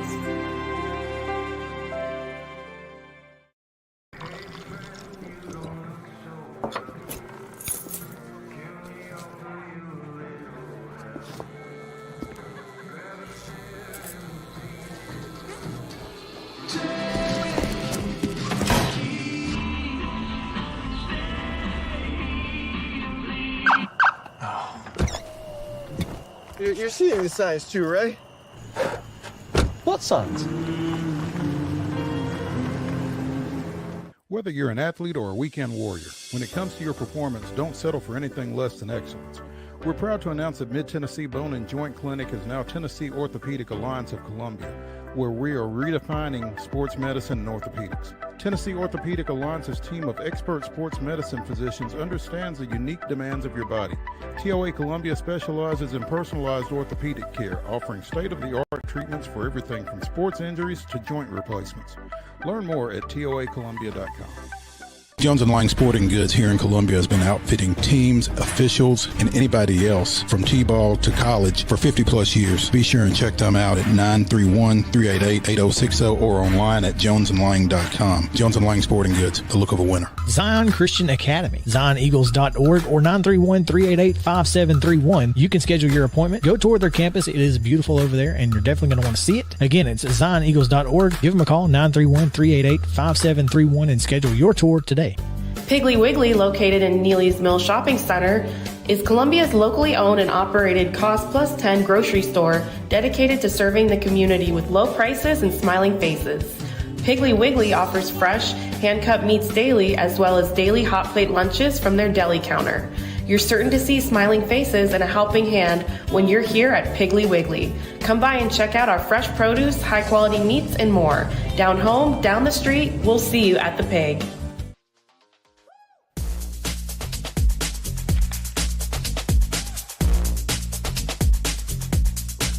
Wild and Wacky Wednesday continues here on Main Street Sports Today, presented by the Tennessee Orthopedic Alliance of Columbia. That's Wade Neely. I'm Maurice Patton. In our final segment of today's show, we will bring you the weirdest, wildest, and wackiest news from across the globe. Right now, we are joined by Belmont University graduate Landon SECREST as we get ready for a huge NBA matchup tonight, 6 o'clock. Landon's Oklahoma City Thunder travels north, taking on the Cleveland Cavaliers in a matchup of the two top teams in the league. OKC 30-5, Cleveland 31-4. And I'm going to ask this question of Landon, and I'm not sure what kind of answer we're going to get, but why is Cleveland so unrespected, relatively speaking, at 31-4, Landon?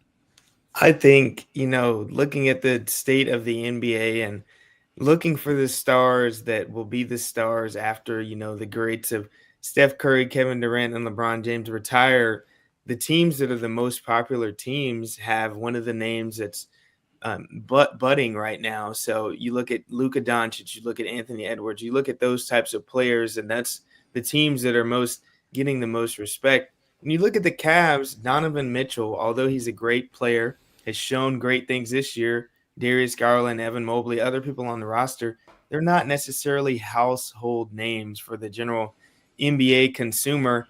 And I think that's kind of how they're flying under the radar. Not a lot of people are paying attention to a Donovan Mitchell who's having arguably a better season than an Anthony Edwards type player, but they know the name of a person like that, although a Minnesota team is severely underperforming. But the Cavs are still not getting the attention, and they're 30-plus wins. So with that said, then, is this a situation where the whole is greater than the sum of its parts for Cleveland? Yeah, I think so. When you look at the team and everything that they've done this year, it's kind of been a host of players that have really blossomed together. Obviously, we know the talent that Donovan Mitchell has had. We saw it in Utah, but you see how many good players Cleveland has. And I think a game like tonight will help bring the attention to what they need over there in Cleveland. Obviously, they're a great team, winning over 30 games at this point, as well as Oklahoma City. But even Oklahoma City has some names that NBA fans already know and are familiar with their games. Cleveland, I would say not so much at this point. Landon, I was going to ask you kind of on the other side of the coin here.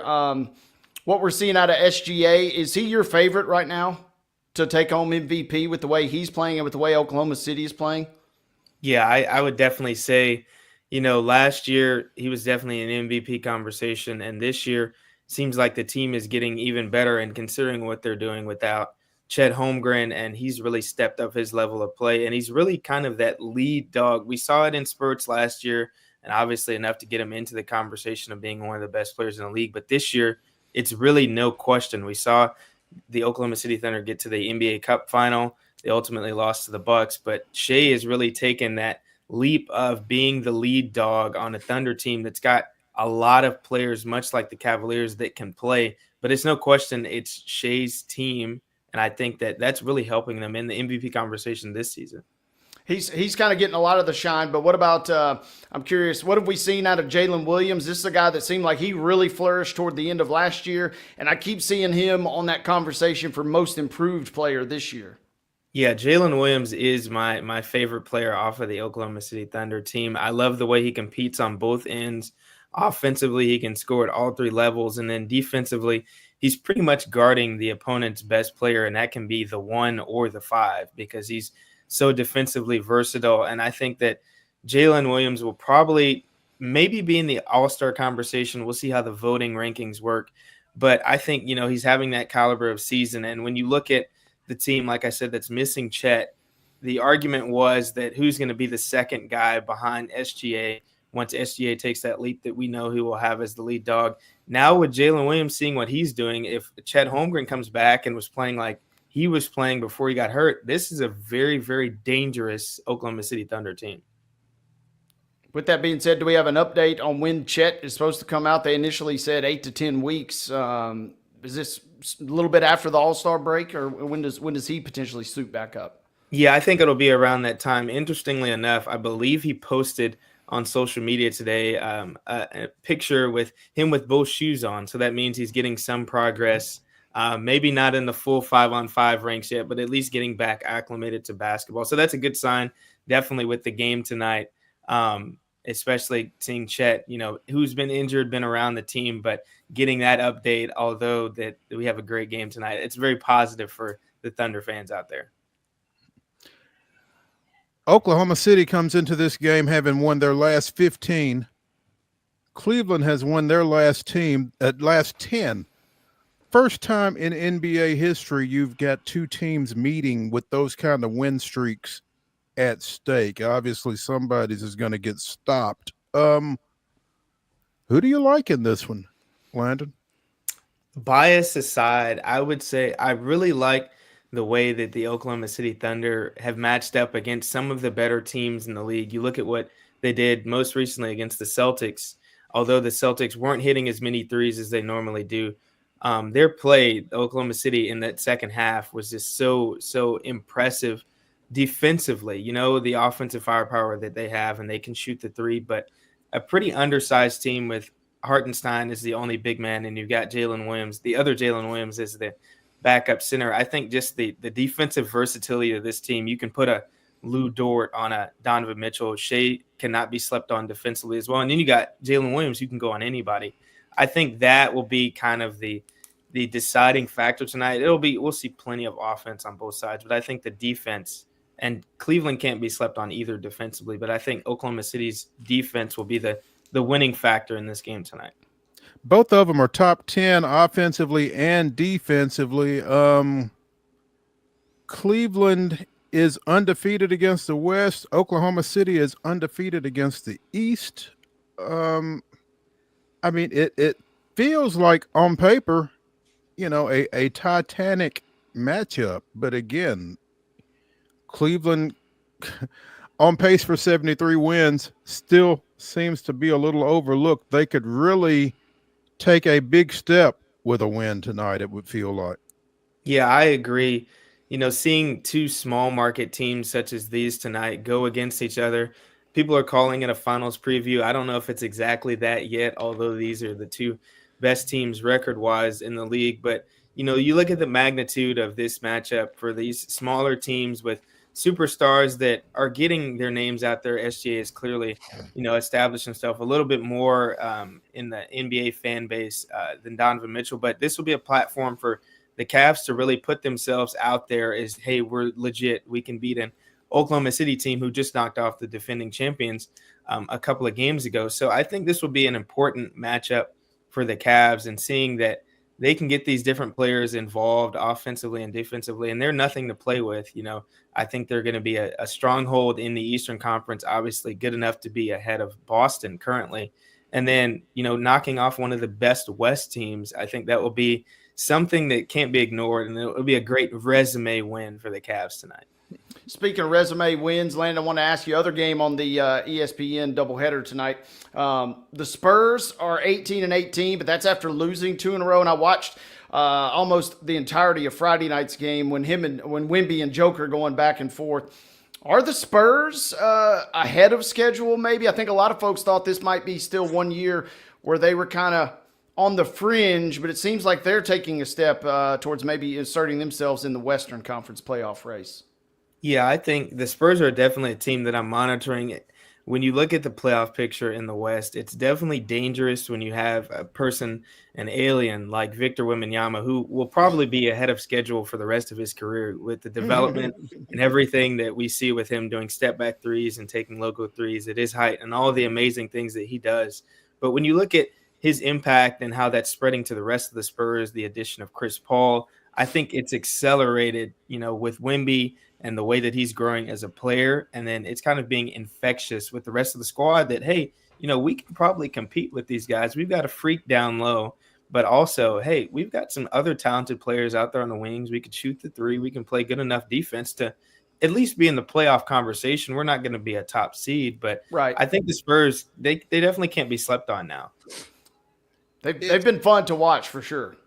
It almost feels like the NBA schedule makers knew that this was going to be the marquee game, because the rest of the slate tonight, Spurs Bucks notwithstanding, not exactly overwhelming. You've got Bulls Pacers, Wizards 76ers, Pistons Nets, and let's see, Raptors Knicks, Blazers Pelicans, and Clippers Nuggets. So I mean, it's not like, what am I going to watch tonight? Right. Yeah, you definitely, if you're an NBA fan or if you want to see what the league is looking like and you haven't watched the game so far, this is the game to tune into. As you said, Mo, those games are a little rough as you go down the slate tonight. You've got some teams that don't even have 10 wins in those games going against some better teams. So it can be a difficult watch. But if you want to see the good product and you want to use up your regular season card to watch one game, you would want to watch this one tonight. Yeah, it feels like Landon Secrest, Belmont graduate, our NBA analyst, joining us here on Main Street Sports today. Landon, the Grizzlies kind of struggled on their West Coast swing, lost at Sacramento, lost at Golden State, came back and picked up a win Monday night against Dallas. What are your thoughts as you look at the Grizzlies these days? It's interesting looking at the Grizzlies because, I've mentioned before on the show that as long as they have 12 in the mix, that they're going to have some impact at the top of the West. But interesting, I think it'll be something cool to watch looking at the Grizzlies and their roster. Will they make a move ahead of the trade deadline? They're in the top seeds in the West, but can they get another person alongside the people that they already have? And what would they be giving up? They have some good young players and some good assets, but who is available out there? There's a couple of players that, have requested trades or want out or may be uneasy in some spaces. Can the Grizzlies be in the conversation that can kind of put them up there with an OKC or the other top teams in the West? That's going to be something that I'll monitor. But I think the Grizzlies they'll be fine as long as they've got John Moran and they're rolling. They play the right way. They've got a style that is catered to them. And I think that they can be successful against pretty much any team in the league. Do they need to make a move in your mind, or is everybody getting back healthy enough to see them compete in the Western Conference? I think everybody's pretty much trending in the right direction to get back healthy.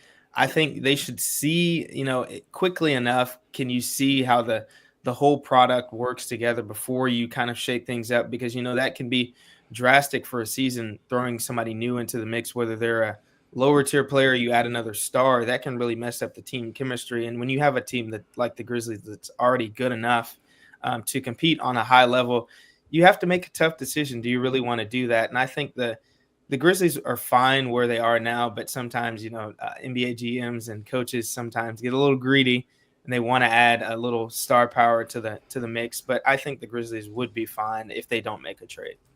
I'm also curious, Zach Edey got so much of the draft night buzz, but how do the Grizzlies keep finding gold with two-way contracts and with lesser draft picks? Because Jalen Wells is a guy who is continuing to climb up the rookie ladder. I think he was fifth in the latest NBA Rookie of the Year rankings. And I'm just curious, how do they keep finding diamonds in the rough like this?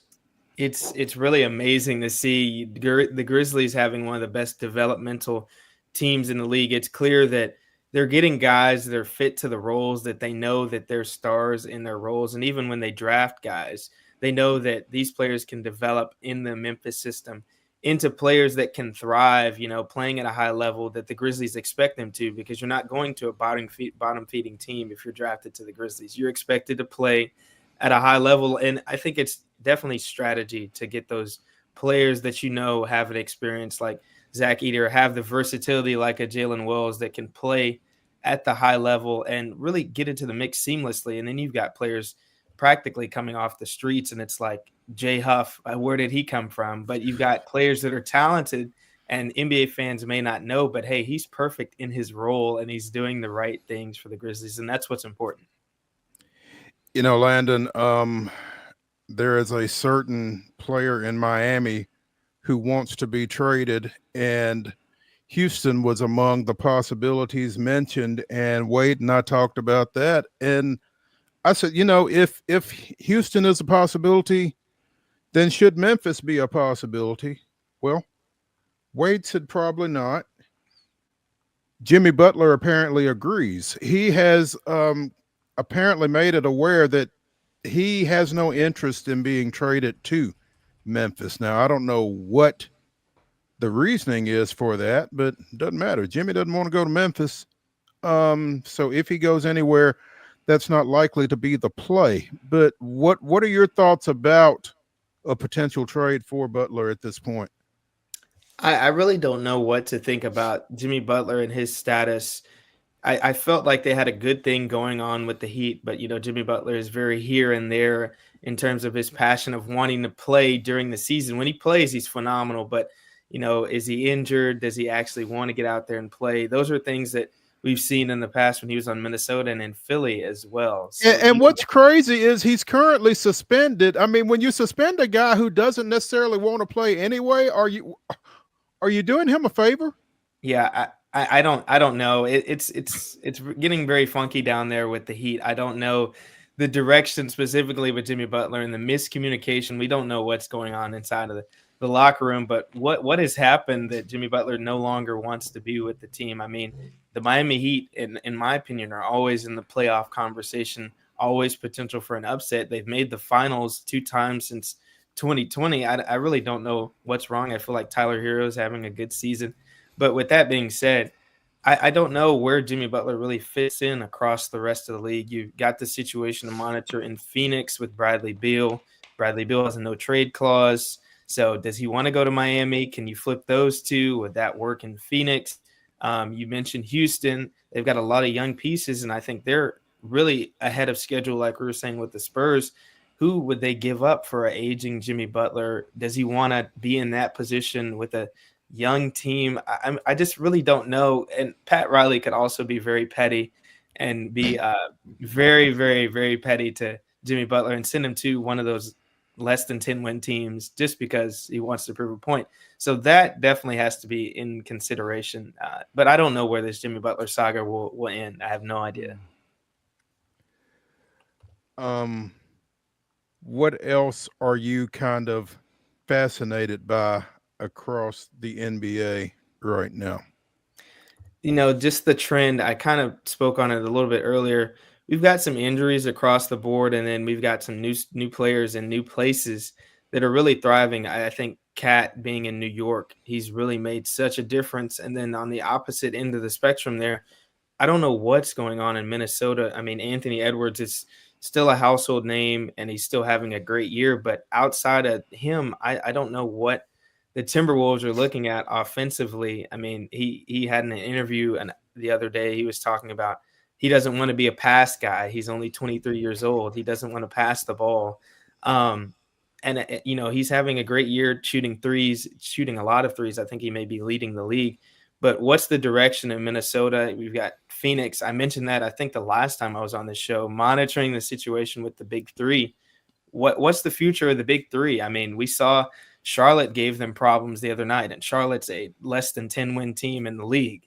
But Booker had about 30 and 10, I believe, or 40 and 10, and the rest of the squad is just not there aside from KD. So, it's interesting to see how the trends of the season develop when you see a team on paper like Phoenix and Minnesota that should be good. They have the stars, and then they just underperform. It's kind of sad to see, but then you have the better side of it, like a New York team that has been there, been on the edge, and then they add Karl-Anthony Towns and just a steal of a trade, and he's playing phenomenal right now.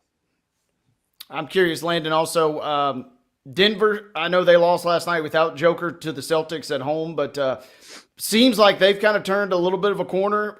Can we attribute that to anything, or is this Jokic just dragging, him and Russ just dragging this team to the finish line?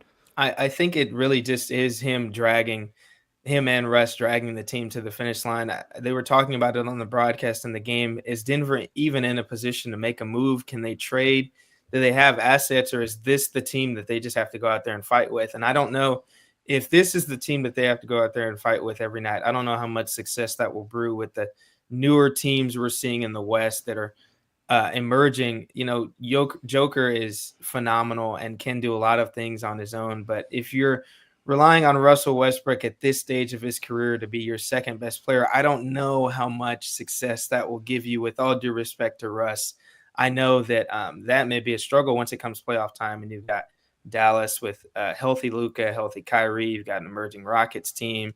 You've got the Lakers that can't be counted out. And, you got Denver and their Joker, and the second best player, maybe Russell Westbrook. I just don't know if that's successful in 2025. Nice night, Saturday night at the United Center as the Bulls recognized Chicago Bulls great Derrick Rose during their win against also former D Rose team, the New York Knicks. Pretty cool that they were able to do that on that night and celebrate, one of their hometown heroes. Yeah, D Rose is one of my favorite figures in basketball. He was great around the time that I first started to get into watching the NBA. Me and my friends were huge D Rose fans. We had the D Rose shoes, the D Rose socks. He's definitely had a great impact on my basketball journey as a fan. And I think, just the impact that D Rose had on the greater basketball community, it can't be ignored. And, the youngest MVP, the fits he was giving LeBron and the other teams in the East at the time, and really the whole league, I think it's just monumental that the Bulls are taking the step to retire his jersey. It's something that I think was necessary.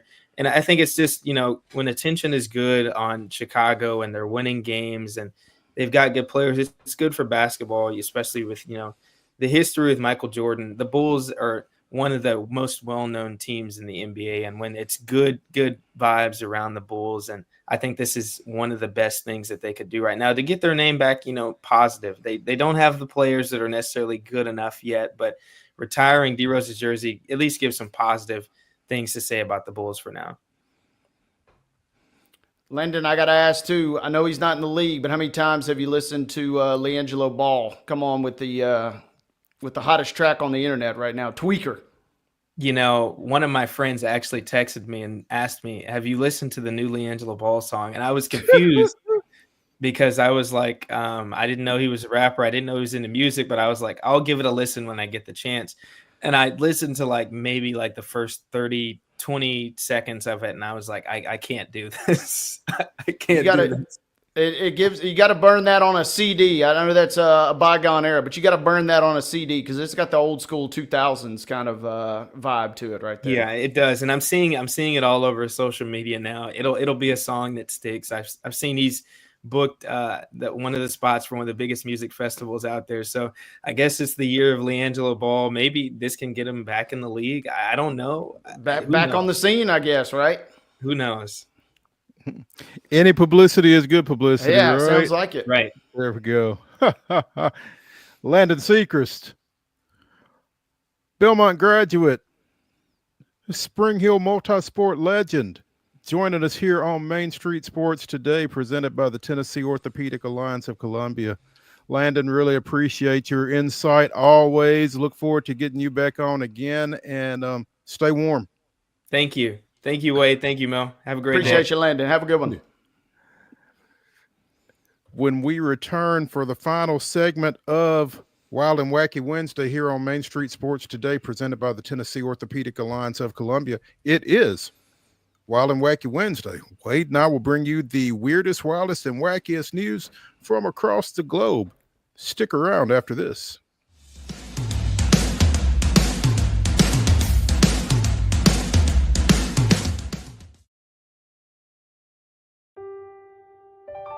This holiday season, the largest lantern festival in the country returns to Nashville Zoo. Experience more than 1,000 all-new, handcrafted lanterns, towering creatures, magical worlds, and a North Pole village. At the center of it all, the Smashville Ice Rink. Welcome back to Zoolumination at Nashville Zoo. Bigger, brighter, and better than ever.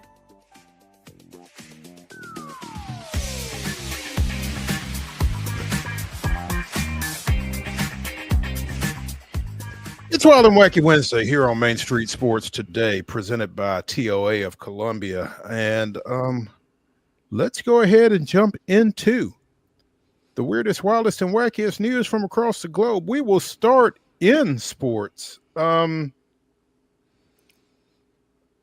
You probably watched during the bowl season the Duke's Mayo Bowl and the Mayo Bath that took place at the conclusion of the matchup. Apparently, there is more that goes into the Mayo Bath than the casual football or mayonnaise fan realizes. Staff members begin by pouring 5 one-gallon containers of mayonnaise into a Gatorade-sized cooler around the start of the fourth quarter. They take turns briskly stirring the mayo for more than 25 minutes with a large wooden stick. This gets it to the consistency that makes it pourable. Some people think we add water, said Duke's Mayo brand director Rebecca Lupesco. There's no water added. It's just straight mayonnaise. We just stir it up. It can be a workout. Can you imagine having to stir 5 gallons of mayonnaise? I guess that's an intern's or a couple of interns' responsibilities. Yeah. It's a process that needed to be refined over time. A few years ago, one of the handles on the cooler shifted. As a result, South Carolina's Shane Beamer took a cooler in the head. Since then, the handles to the mayo containing cooler have been fortified so that they don't move. And they take a little bit more care in picking who is dumping the mayo. Lepesco said last year we did a mayo combine where 10 people were selected to come in and compete. They had to do deadlifts with buckets of mayonnaise and catch football with mayo on their hands. I'm not sure that the second part is her being tongue-in-cheek or if that's for real. But we had to make sure these people were strong enough. Prior to the actual post-game pour, the pourers practiced dumping multiple buckets of mayo over a dummy coach. Yeah. With an emphasis on making sure they lift the cooler high enough above the coach's head so no one gets hit in the head. So, I guess I just never would have thought this much preparation went into pouring condiments. Maybe it should just be the ranch dressing bowl instead of the mayonnaise bowl. It'd probably be a little easier to deal with. Man, and they got PJ Fleck, that ball dome, it didn't feel the greatest. No, mayonnaise has to be at least a little cool, I would think. It was in Charlotte, North Carolina, so it wasn't exactly a heat wave over there. So yeah, that on your bald head on top of everything else, yeah, couldn't be a whole lot of fun. But that one was pretty epic. A runner-up though was back in the famous Idaho Potato Bowl when Thomas Hammock from Northern Illinois said, quote, "It was the best dump of my career." Yeah. I mean, Scott Van Pelt was in literal tears when they went to him on that, and he said, "Coach, you got to work on your phrasing, brother."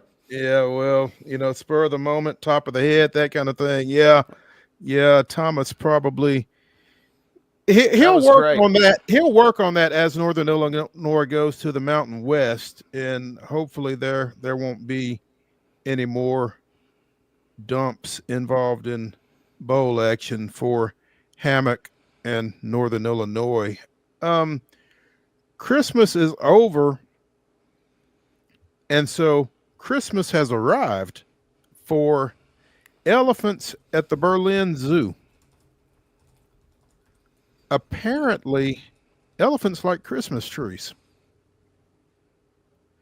Trees that did not find a home were given to some of the animals at the Berlin Zoo. This has become an annual event. Elephants tore branches off with their trunks, lobbing them around or eating them. Yeah.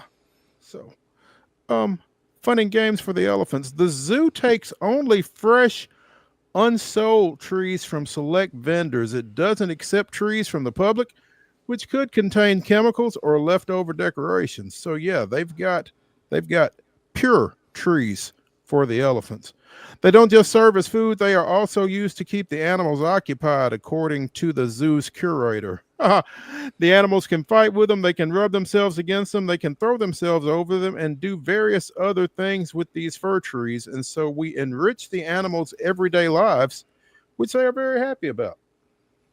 That's what I was thinking. That'd be good. Good scratching post. Yeah, especially for an elephant. I mean, with their thick skin and that kind of thing. Yeah, that probably feels pretty good, actually. While the elephants eat up much of the tree, other animals take a more cautious approach, as you just saw with the giraffe kind of checking out a tree hanging upside down there. This was the first year that the giraffes got the trees. Some were more cool with eating them than others, I guess. I guess I never really thought about Christmas trees being edible, but then I've never been a elephant or a giraffe. Continuing in the Christmas vein, sleighs don't necessarily get the job done for Santa in Brazil, particularly in the Amazon rainforest, as instead it takes a couple of boats for Santa to get his job done down that way, delivering presents to more than 600 youngsters along the rainforest. So love that. Yeah, you gotta be a little versatile, I guess. It's hot, obviously. So no snow involved, but the kids in that area have been receiving packages from Santa for, some time, with the help of Amigos de Papai Noel, a Brazilian charity that has been helping get gifts to, again, kids in the Amazon rainforest for the past 26 years. 600 plus kids from different villages gathered to receive presents from Santa, who dressed in his traditional nightcap, white gloves, and red suit while enduring the stifling jungle heat. Poor Santa. Yeah, he's thinking, can I come back and visit another time? I don't know when it's cool in Brazil, though. Yeah, he's like, if you want to slide down a chimney in Alaska, you got to put up with, the south of the border. Yeah, paddling down a river in the rainforest. Yeah, it just kind of comes with the territory, I guess, man. That's to whom much is given, much is expected, right? You have heard of our presidential pardons for turkeys around Thanksgiving, right? Mm-hmm. Apparently, in Miami, Dade County Mayor Daniela Levine Cava continued a 7-year tradition in South Florida as she pardoned baby pigs Glenda and Elphaba. Because, as someone said, we don't eat turkeys, we eat pork at the holidays. So, in conjunction with a Latin cafe owner down that way, again, they pardoned a couple of pigs and promised that they would not be part of anyone's holiday dinner. Instead, Glenda and Elphaba will live out the rest of their lives at an animal sanctuary south of Miami. So, but it was a big deal. They were being fed apple and orange slices during their pardoning. So good for them. Yeah, they get saved from heading to the fire pit. Mm-hmm.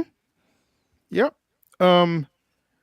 If not for the pardons, they could have joined the thousands of their kind that would be barbecued whole in underground pits, on spits, or in special metal boxes by families in Cuba, South Florida, and elsewhere. becoming the lechon asado served during Noche Buena dinners. So I'm glad Glinda and Elphaba were spared. Apparently, those are a couple of characters from Wicked, by the way. But I'm glad they were spared. But lechon asado, excuse me, sounds pretty good. Sounds pretty good, and I hate to say it, but some of their cousins were not spared at the Neely household this Christmas. So, I'm sorry to report. That's unfortunate, but I'm glad to hear that they're okay, though. Yeah. I'm glad Glinda and Elphaba are okay. In New Jersey, a sinkhole shut down a interstate about 40 miles west of New York. Apparently, an abandoned mine underneath I-80 resulted in a collapse that created a 40-foot wide hole. Oh, gosh. Yeah. If you look closely, you can see the guardrail that's still intact going across that hole there along the shoulder of, again, Interstate 80 near Wharton, New Jersey, about 40 miles west of New York City. Crews were set to work around the clock to repair the roadway. I don't know how long it would take me to gain the confidence to drive that stretch of I-80 coming off of a sinkhole. There is a certain bridge in Murray County that I was told had some structural issues that I've not driven across in 2 years. Yeah, no, I ain't messing with this. No, because that's just the way my luck runs, man. I'll respectfully pass on that.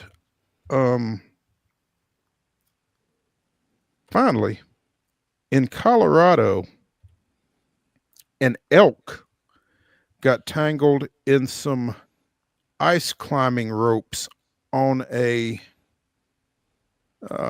mountain, I guess, cliff, an ice climbing area in Lake City. This elk got its antlers tangled in the ropes that ice climbers use, and wildlife officials and several climbers were able to rescue the elk by lowering it down to a more manageable part of a path on said cliff, I guess, at a popular ice climbing area in southwestern Colorado. Ice climbers near Lake City found the elk. Someone with the Parks and Wildlife Department darted the elk with a tranquilizer, and they set about cutting the rope away from the elk's antlers, then trying to lower the 700-pound animal from the climbing wall and down. So after cutting it loose from these ropes, they used 2 ropes to lower it down to the base of the route, reversed the effects of the tranquilizer, and after about 10-15 minutes, the elk awoke and ran off. So just trapped on the side of a mountain. Yeah. And you kind of feel bad for that animal, but fortunately folks came along and were able to get him taken care of and get him on his way. But man, that's got to be a little uncomfortable, to say the least. It's got to be a little uncomfortable and take running. Yeah, I'm out of here, guys. We're out of here on Wild and Wacky Wednesday on Main Street Sports Today, presented by the Tennessee Orthopedic Alliance of Columbia. Be sure and join us tomorrow when our guest will be Santa Fe boys basketball coach Brad Slaughter and friend of the show, Nubias Wilburn, talking a little Notre Dame Penn State. 2:00 tomorrow. We'll see y'all.